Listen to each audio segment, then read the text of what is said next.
ஒரு அழகான காட்டில் வாழ்ந்த பாண்டா கரடி. இந்த காடு ரொம்ப அழகா இருக்கு, ஆனா எல்லாரும் சந்தோஷமா இருக்கணும் என்று நினைத்து கொண்டது.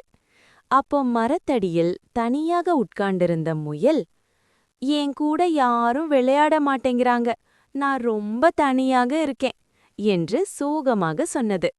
அதை கேட்ட பாண்டா கரடி, நீ தனியாக இல்ல, நாங்க உன்னோட நண்பர்கள் என்று அன்பாக சொன்னது. அதே நேரத்தில் மரத்திலிருந்து குதித்து வந்த குரங்கு, நண்பன் சோகமா இருந்தா விளையாட்டு ஆரம்பம், வாங்க சிரிக்கலாம் என்று எல்லாரையும் மகிழ்ச்சியாக்கியது. அந்த சிரிப்பை தூரத்திலிருந்து பார்த்த புலி, நான் பலசாலிதான், ஆனா எனக்கும் நண்பர்கள் தேவை, நானும் உங்க நண்பனா இருக்கலாமா என்று தயக்கத்துடன் கேட்டது.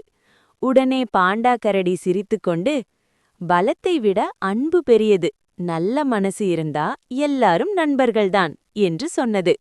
அதை கேட்ட முயலும் குரங்கும் சிரித்துக்கொண்டே, நட்பு இருந்தா எல்லாரும் குடும்பமே என்று சொல்ல, அந்த நாளிலிருந்து நால்வரும் ஒன்றாக சிரித்தும் விளையாடியும் சந்தோஷமாக வாழ்ந்தார்கள்.